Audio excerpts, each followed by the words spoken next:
What is up, Steelers Nation? Thank you so much for jumping on to another episode of All Steelers Talk. I'm Noah Strackbine, joined by my main man, Steven Thompson. Find us on youtube.com/All Steelers Talk or subscribe anywhere you get your podcast. The Pittsburgh Steelers, they are rounding out the 2024 league meetings. Let me tell you, I'm sad to leave Orlando, Florida, and the fanciest restaurant, or hotel, of all time that I've ever seen. The 3-mile driveway, the walks home. I'm going to miss it. I'm sure it's cold, and I'm sorry that I'm talking down about good old Orlando, Florida. But they're heading out. Plenty to learn from, plenty to move forward with. The Steelers make a splash signing yesterday, and it kind of sounds like they're going to make more in the future. We're going to dive into all of that, plus what we learned down here at the league meetings. I'm not even going to tell you how the weather is. I'm just going to ask, how you feeling, my friend? How's Pittsburgh? You excited for the pro day? It is not as bad in Pittsburgh today. So we are. Good. I think it's supposed to get up into the 60s today. So I'm chilling. I'm doing fine out here. Pro day though, I like pro day. Pro day is interesting. I like watching guys work out. I like watching them run around. The thing about pro day is it takes a long time, and you are standing for a long time. I got made fun of last year. I was supposed to be the young one there, so I was supposed to be able to take it for. I don't know however long we were there. We were there for like 6 hours, it felt like. Yeah, it's a long time. And you're just standing the entire time. Not to complain or whatever, but I take a seat and I get made fun of for sitting down to try to save my old knees or whatever. But I like Pro Day. I'm excited for Pro Day. I think there are some interesting guys at Pitt's Pro Day today that I'm eager to see. I agree. I'm very interested to see who's there for the Pittsburgh Steelers. I know Omar and Mike are not heading out super early, so I don't expect either of them there, which is very rare for the Pittsburgh Steelers when it comes to Pitt's Pro Day. So I am interested to see who's there for the Pittsburgh Steelers, who they're looking at. If I had to guess, Pat Myers there. He's looking at a couple offensive linemen, and those are some names to definitely keep an eye on if you're a Pittsburgh Steelers fan. Meanwhile, down here, the Pittsburgh Steelers are making moves. They're adding kick returners, all pro kick returners, hours after the NFL passes a kick return rule that they are not in favor of. That Art Rooney was very explicitly, I do not like this. This is not what I want, but we voted for it anyways. We'll dive into that, his thoughts on everything, some of the rule changes and their direct impact on the Pittsburgh Steelers, because there's at least a couple of them. And then, as we said, the Pittsburgh Steelers, they got more moves coming, and we're going to talk about them. As we've been saying, make sure to go subscribe to our new YouTube channel, youtube.com/All Steelers Talk Clips. It's in the pinned comment below. Check them out. Subscribe for even more All Steelers Talk. We appreciate how fast that channel is rising. Let's talk about Cordarrelle Patterson. 7-time All-Pro, 4-time first team, 3-time second team All-Pro, 4-time Pro Bowler. He's 33 years old, but he's a do-it-all football player. They inked him to a 2-year, $6 million deal yesterday. Again, just hours after the kick return rule is put into place, which will hopefully kind of save a dying play, as the NFL has put it, and produce more returns this season. Your thoughts when you saw the big news of Cordarrelle Patterson? I was really excited. I don't know if I'm in the minority here, but I think Cordarrelle Patterson still has the juice a little bit. And I'm really excited to see how, under these new rules or whatever, how he's not only used as a kick returner, but as the Steelers roster stands right now, he's like wide receiver 2 and running back 3. So I think there's a chance he could get some touches on offense. And I mean, you look at his resume, he is 32. He is getting up there, but every time this guy touches the ball, I mean, it's not too long ago that he was rushing for 600 yards and accounting for nearly 1,200 all-purpose yards, scoring a bunch of touchdowns. You give this guy the ball, he produces almost every time. Last year, he had to take a back seat to Bijan Robinson and Tyler Algiers and everyone else that the Atlanta Falcons had. But I think if you put the ball in this guy's hands, good things are going to happen. And that's not just as a kick returner, but that's as an offensive player too. So I'm really excited. I understand you can only expect so much out of a 33-year-old who relies so much on his speed, but I don't see any reason why this guy can't contribute right away. I agree. I think at bare minimum, you're getting the best kick returner that the Pittsburgh Steelers have had in a long time. I mean, you got to think of like the guys that they've ran through before getting Cordarrelle Patterson. It was the Steven Sims. It was the Anthony McFarland. Now it was Godwin Igabuke. They tested Calvin Austin there for a short stint. The Gunnar Olszewskis. They tried so hard, and now they got a guy that this isn't well, maybe he's good, because I think that's how they viewed Gunnar, was this guy should be a good kick returner or a good punt returner. This is a proven, he could end up in the Hall of Fame. He's one of the greatest kick returners of all time type of addition for the Pittsburgh Steelers. And even at 33 years old, I mean, this guy's 2 years ago having phenomenal years. Last year or 2 years ago, having a quality year as a kick returner. I get it. He dealt with some injuries and he wasn't the same running back / dual threat option that he once was, but I agree. I think he's still got juice left. I'm very excited for the addition. I mean, if it was just coming over here and this was Matt Canada's offense and this was the same Pittsburgh Steelers, it'd be like, all right, cool. They got a kick returner. Awesome. But you're spot on. Like, Arthur Smith's got to be looking at this and going, he had to have a hand in the pile, a big one, saying, dude, go get this guy. Go get him. I'm telling you, I could do something with him. I've done things with him before. Right now, he's probably your starter in the slot. He's definitely your RB3. I think if you add another wide receiver, there's no need to go get another slot wide receiver. I think you have your options. And what he does for the Pittsburgh, like, look at the Pittsburgh Steelers offense right now.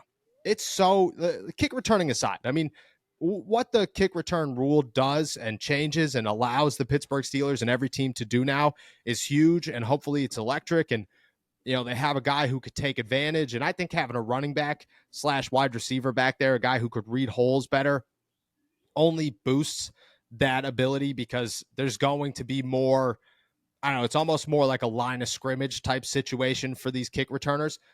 What the Steelers offense looks like after adding Patterson is speed, versatility, and just dynamic weapons at wide receiver. You got George Pickens, who's a George Pickens guy, but you got Calvin Austin, who could do it all. You got Quez Watkins, who's just flashy and can, again, do exactly the same stuff that these other guys can do. And now you got Patterson, who could come in here and play any position that you want him to play in an offense. I mean, that's a unit that, I mean, they're gearing up for just crazy things.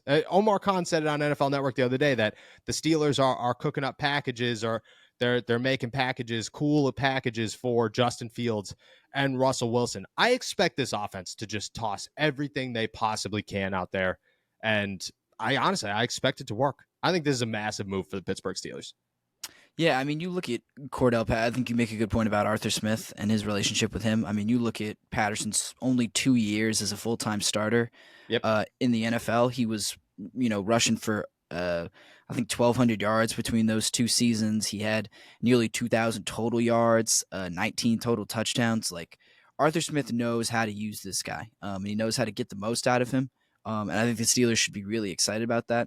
I think this also makes kind of obviously it makes your path forward, thinking about the wide receiver position, a little more clear. Like, you don't need more slot guys anymore. You don't have to kind of go diving towards the later rounds of the NFL draft for a guy. I think if you want a wide receiver, you can go get one like kind of higher up in the draft. Like, I think you can find someone on the outside who can really fill that spot pretty well. I just think it makes their path a little bit clearer when they think about, okay, who do we have to add from here? Who do we use to fill the holes? How do we use the draft to fill the holes in these in our offense right now? I don't know. I think when you say, like, when you talk about, how dynamic this group looks right now, I think teams or fans from other teams are going to hear you say that and think you're nuts. But I think it's true. I think the Steelers did a great job building around what they already have on offense, what their stars are and what their strengths are. And Cordarrelle Patterson is just kind of the next move in that direction.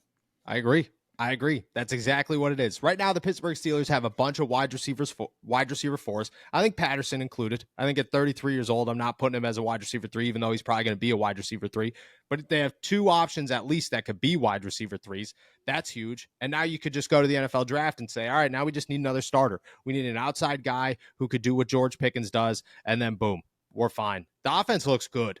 Like, you don't need to go, and it replaces. It's two birds, one stone, because you don't need to go find another running back. Patterson could be your other running back. And maybe you do add somebody I don't know, in the draft or an undrafted guy and see what you can get. But there's no expectation to go out there and sign another running back. You already have that guy in Patterson. And I think it removes the need to go get a Tyler Boyd or a Hunter Renfrow or whatever. I think this is the answer. This is your new slot wide receiver. Massive move for the Pittsburgh Steelers. Immediate impact. I mean, a guy that who would have thought a 33-year-old would be as exciting of a signing as Cordarrelle Patterson. To be honest, people tossed his name out there last year when it came to the Pittsburgh Steelers, and I looked at it and I was like, dude, look at like that's awesome, but he's getting old. Like, what's the worth? As soon as it happened, I was like, I was wrong. That was bad. That was a bad take on my part. This is awesome. This guy is going to be so much fun to watch, and I think coming to the Pittsburgh Steelers, I mean, they did it. They made another good move. Omar Khan's always cooking, and I don't expect this to be the end of it. And we're going to dive into a little bit more of that. Here's what I want to talk about next. Size matters. We all know it, and it's important to remember it in times of need. I recently went to a small law firm in hopes of getting the compensation I felt I deserved. I didn't, and to this day, I still think about the money that I may have missed out on. I filled out mounds of paperwork, then waited around for what felt like forever, got phone call after phone call telling me what I did not do right in the process, and it was expensive, all to get underwhelming compensation and almost zero satisfaction. Fortunately, if you ever get seriously injured and want to file a claim, you don't have to go through the same hassle I did. Instead, you can make it way easier by finding out if you have a claim in just a few clicks on your phone and working with America's biggest injury law firm with a promise of being for the people. Here comes Morgan & Morgan, today's sponsor. Morgan & Morgan has over 1,000 attorneys working in all 50 states fighting to get their clients the money they deserve. In recent months, they've achieved verdicts for their clients, including one that is worth $26 million. That is 40 times the highest insurance offer. And they're absolutely free unless you win. I got lowballed. Don't make the same mistake I did. Fighting big companies takes a big firm. And with America's biggest injury law firm, you're ready to take on insurance companies of any size. Don't overthink it. You can start your claim in just a few clicks by following the link in our description or by going to www.forthepeople.com/allsteelers. It only takes a few minutes to find out if you have a case. And if you have, it might be worth millions.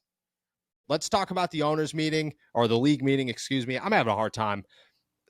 If you go on NFL Network, it's called one thing. If you go on ESPN, it's called another thing. If you look at my badge, it's called a third thing. If you look at it just says NFL meetings in some places. And I'm just like, all right, that's what we're going to call it. We're just going to call it the NFL meetings 2024, the annual meetings, even though they happen 3 times a year, which, I mean, that's not annual. That's triannual. It's triannual, yeah. Yeah. I don't know what they're getting at here. There was a lot of noise out here. Obviously, some rule changes. I think the big 3 that everybody's going to talk about, the hip drop tackle. I mean, we could dive into that a little bit. It's kind of tough because we don't know how it's going to affect the game. But you look at how it directly impacts the Pittsburgh Steelers. It's hard to come by. So we'll dive into that in a second here. The emergency quarterback, I think, is very, very interesting and a move that will directly impact the Pittsburgh Steelers. We're going to dive into that. And then obviously the kickoff, and we'll try to explain a little bit what's going on there. The hip drop tackle. Your thoughts when that happened? Everybody's upset about it. Art Rooney immediately referred to Le'Veon Bell tearing his ACL in, I believe, 2016 as, we had to remember that, and we've been looking to get rid of it for a long time. It does make the game safer.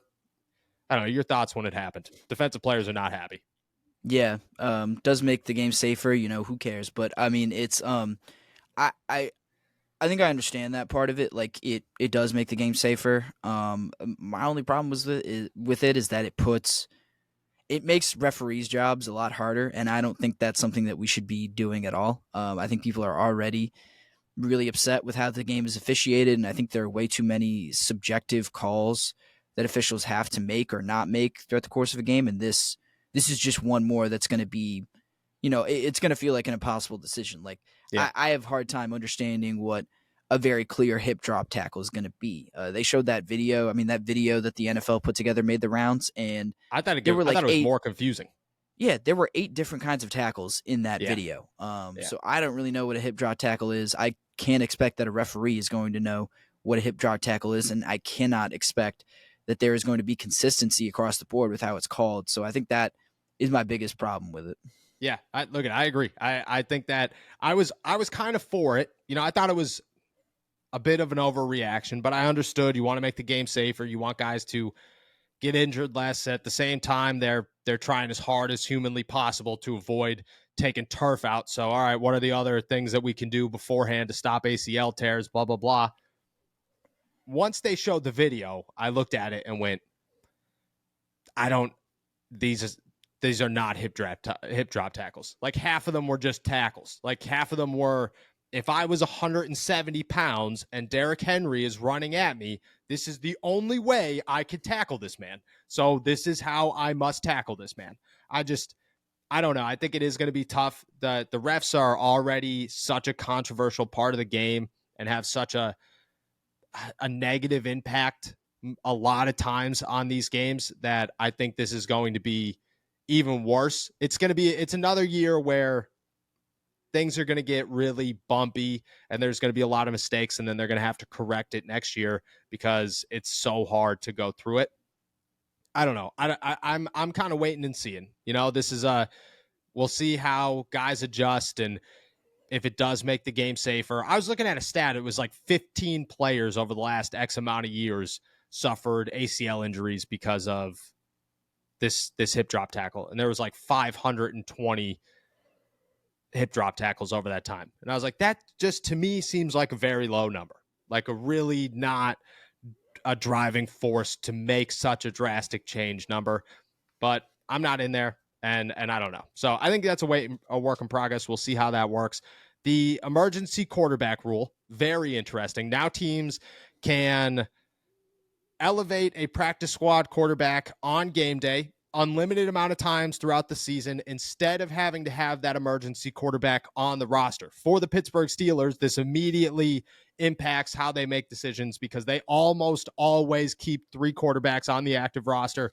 Last year, they kept 3 quarterbacks on the active roster to allow them to have that emergency quarterback.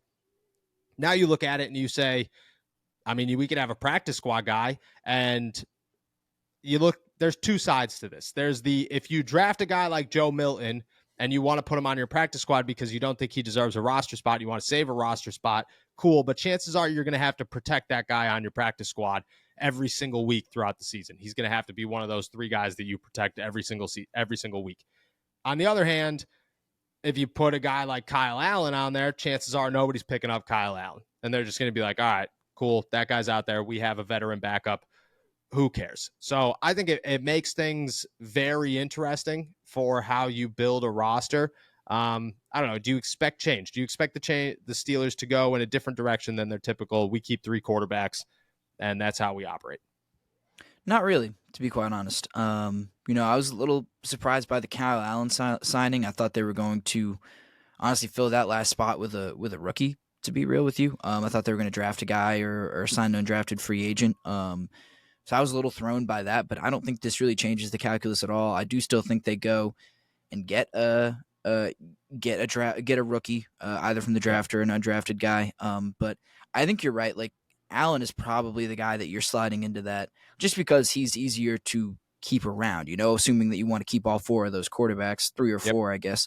Allen is the guy that I think is like you feel more comfortable just leaving him on the practice squad for a week.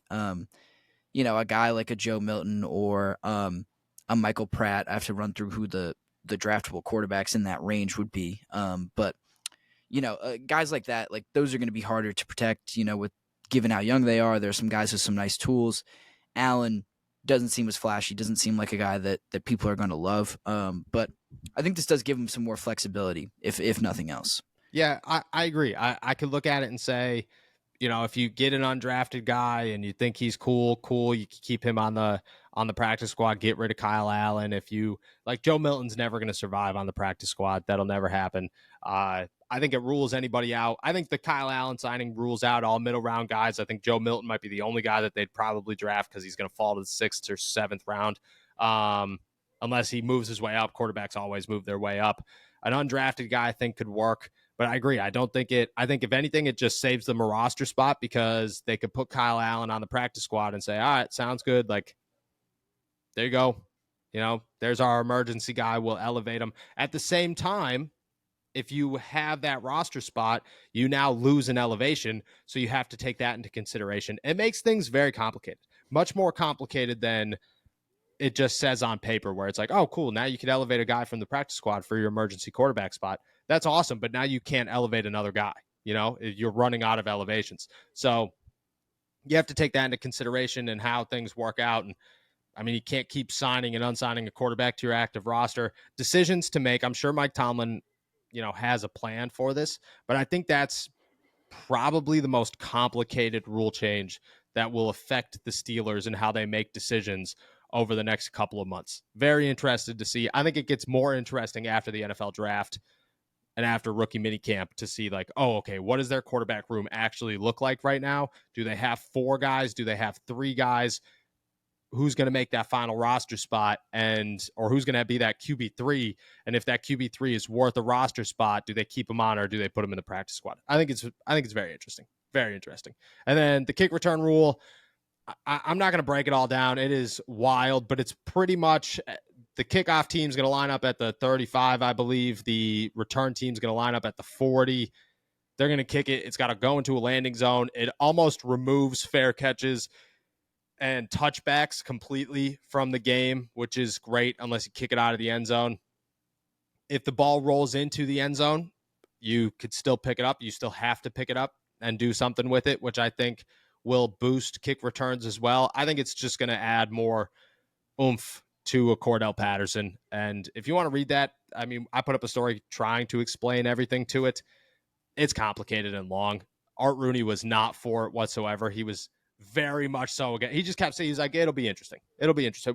We voted for it, but we didn't want to vote for it. It'll be interesting.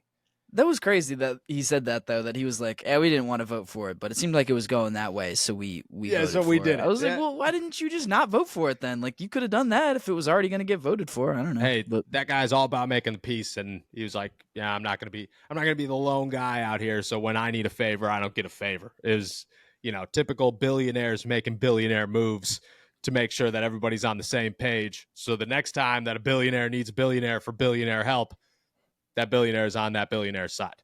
It's it was like a little mafia move. I think everybody that owns an NFL team, it's just like a little community of today's mafia. That's how I look at it. Okay. You need some favors. I thought it was interesting. Art said a lot down here. He talked about the hip drop tackle, no international games. He kept saying soon. I don't think there's a chance the Pittsburgh Steelers go international, maybe ever, but like definitely not this year, maybe not next year. They're going to push it out as long as possible. They hate the idea of going international. Really? Well, I mean, I get it. Like, you lose a home game, like you run the risk of losing a home game. Yeah. Like the Jags had to play two home games in London last year. In London, and that your would drive me time nuts. That's what I'm saying. And then you got to come back and adjust to the time zone. I think it's a terrible idea. Like, where would you want to go? Like, you personally, where would you want to go? I think it's like Rio, Germany, London, and isn't Mexico? Does Mexico City still have a game? Mexico City does still have a game, but I don't think they have one this year because they're renovating their field. And then Ireland, I believe, is getting a game. Yeah. I would want to go to Dublin, obviously. Dublin is great, yeah. Yeah, that's definitely the pick. London would be cool. Brazil didn't really excite me, but maybe a little bit just because, it'd be cool, whatever. Brazil would be the most interesting. Yeah, like most random, like, you're never going to plan a trip to be like, or at least me, like, I'm never going to be like, this summer you try and go to Brazil. Like, yeah. I don't know, just not on my list of places I would think to go. Mexico City would be my last choice just because, there's not really, it's cool. I heard it's beautiful, but you can't really, like, you're limited on what you can do. And I don't know, like, I feel like you could go to Mexico City anytime. Like, I'm not going out to Dublin to basically just work and have a good time and drink some beers with a bunch of football people. Like, that sounds like a great time to me. Sounds like a great time. I was I would go Dublin. That would be my Yeah. one. Who's yours? I would probably say Dublin too. I mean, Dublin feels like kind of the easiest to like, most manageable, and if Yeah. I'm working too, like you don't have time to explore or anything. So you'd Yeah. want kind of an easier, more laid back place. And I feel like that's Dublin for you. That's what I'm saying. I'm just trying to go there, drink my face off, and cover some football. And I Yeah. think that Ireland fits that almost perfectly. It's That's just like Buffalo, that's pretty much without all the snow. without the snow. That's exactly what it is. That's exactly what it is. All right. Other things I learned down here. Pittsburgh Steelers believe that they could find a wide receiver in the NFL draft, and that wide receiver could be ready to go week one starter, no questions asked. I predicted yesterday that'll be a third round pick. The other thing is that the Pittsburgh Steelers are always cooking and that they're going to continue to cook. And from what I have heard, there are moves in the making that are still being worked on and will continue to be worked on. And this team is nowhere near done adding or losing or manipulating their roster as we approach the NFL draft. We'll talk a lot about wide receivers in the upcoming weeks. I want to talk about the next move. Where do you see the Pittsburgh Steelers going? I believe that there's another move coming. I'm kind of on the fence on a couple of places where it could go. Where do you see that next move? I think it's center. I've found myself kind of out on drafting a center at this point. I think Oh, I just like there are basically four centers in the NFL draft that I think you'd feel somewhat good about to varying degrees about the Steelers taking. I'd feel a little bit more confident if they brought in a veteran guy, to be quite honest. I think you can allocate your draft picks to more useful things, like you still need corner, wide receiver, tackle, defensive tackle. So that's why I think let's let's get a center. Let's wrap that up now. Let's put a bow on it. I mean, there's still guys available. There's Connor McGovern from the Jets. Like went through some injuries last year, but I think should he suffered his injury I think end of October last year, so I feel like should be good to go by yeah. the time training camp starts. That shouldn't be an issue. I mean, you've got Connor Williams, Brian Allen. Like there are still names out there. There's limited names, but these guys have made it this far. I can't imagine there's a super huge market still for them at this point. So I'm in on going to get a veteran right now. You still got some money to throw around. I think the rest of their moves, the rest of their big moves are going to come in the NFL draft. They're big additions. So I'm Yeah. saying go in on a quality center right now in free agency. Just clean that up, put a bow on it so that you can worry about other things later. I don't want to drag out the center debate for any longer. So I agree. I think center's coming. I think center is the next move for the Pittsburgh Steelers. Williams and Brian Allen, Connor Williams are the two names that I have my eye on. I think the Steelers like Brian Allen, but I think if Connor Williams could be affordable, super affordable, that's the way they're going to go because that's a much better center with, much better history of starting. He's only 26 years old, so you could sign him 2 years. I said yesterday, and I think I still stand by this, if the Steelers had a draft today, I think center would be their second pick, and I think they'd actually trade up in the second round to go get Zach Frazier or Graham Barton out of Duke. I think those two would be super high on their list. I think that they are super high on their list. I'm interested to see if they bring Barton in for a 30-day visit or a top 30 visit. There's been reports out there that Frazier is scheduled for a top 30 visit. He has not come in for a top 30 visit, but at the same time, he's a local visit, so it doesn't count towards top 30. Things get very confusing when it comes to that kind of stuff. I still think that they draft a center, I believe. But that's just a guess. That's just an assumption. But I 100% believe that they sign a center and a big one. Like I don't think that they're signing a Mason Cole. I think they're signing a Connor Williams or Brian Allen to a 1-year prove it deal, and then let him go. So you think it's a sign a center and get a Zach Frazier or a Graham Barton or something like that? Yep. Interesting. I think it's a sign a center to a 1-year prove it deal to make sure that you have a veteran. Because I look at it like this. I said, me and Nick talked about this yesterday. If I had to predict the Steelers' first 3 picks right now, it'd be they trade back in the first round, a couple of picks to acquire maybe another third or maybe a late second from another team, and they add an offensive tackle. J.C. Latham, Armarius Mims, I think both of them are going to be there at 20, and I think they can move back to get either of them. Then I think they move up in the second round to get a center with that additional pick plus their second round pick, and then they use their third round pick on a wide receiver. If I had to guess, if I was sitting there and that was my prediction, that was my prediction. I think that they don't want, if you do all those things, you don't want two rookie offensive linemen to impact a team that is ready to win right now.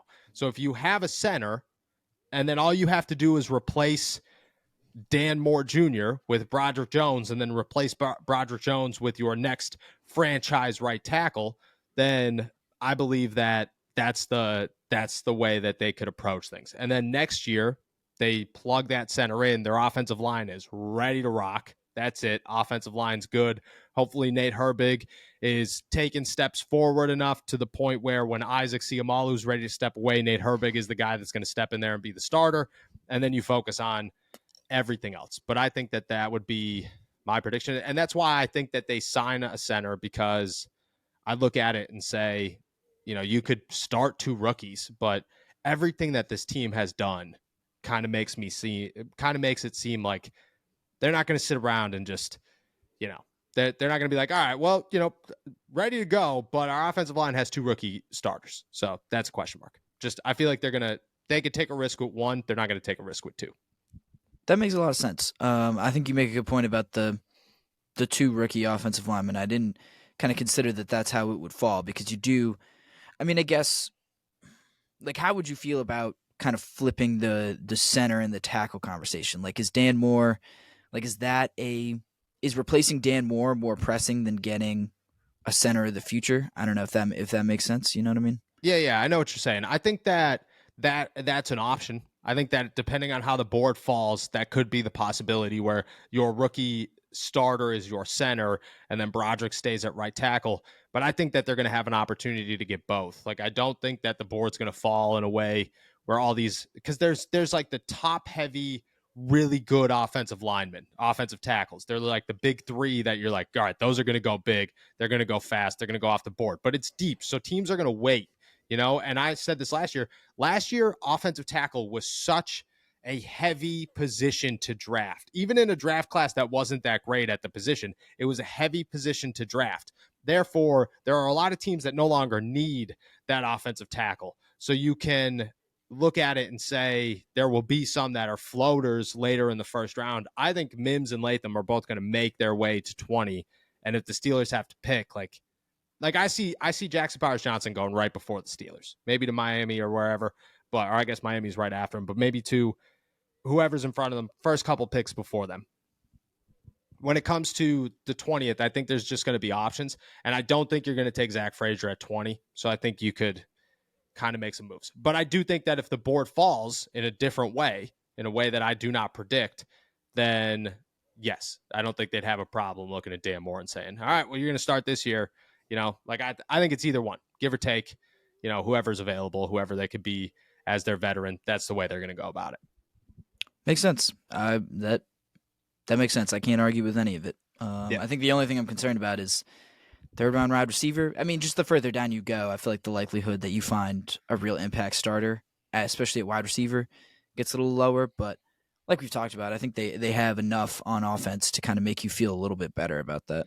Yeah, I think that they've plugged enough pieces in there right now to the point where they're kind of going to hope that, you know, they land a George Pickens, like a later, this guy's falling, we could just grab him, you know, in the middle of the third round, something like that. I don't think it's a perfect science, and I think things could change, but right now, the way that I look at it, I think that they feel the wide receiver draft class is deep enough to wait it out and go third round wide receiver. And to be honest, like everything Mike Tomlin said out here, every single time he's talking about the wide receiver, the first thing he says is, oh, this is a very deep draft class at wide receiver. And I think guys are going to fall because wide receivers fly off the board typically, but then they kind of like take a separation. It's like this is the first round is crazy. The second round is not as crazy of wide receivers. And then it just starts to get into those middle grounds. And I think you could kind of hope that guys like, I don't know, Mitchell out of Texas, maybe, if they get lucky, slides into the second round, and then you can make decisions there, which will force guys like Coleman out of Florida State to fall further. A Ricky Pearsall might be available. A Todd McConkey might be available, or Lad McConkey, excuse me, might be available later in the third round. Like, I think it'll be a domino effect where if they get it right, they'll have options in the third round that they feel good enough with. So we'll see. We'll see what happens. You see any other moves coming, or are you good with center? I don't know. Not really. Center. Give me a center. I'm still on that train. I agree. I think a center and a slot corner is going to come at some point.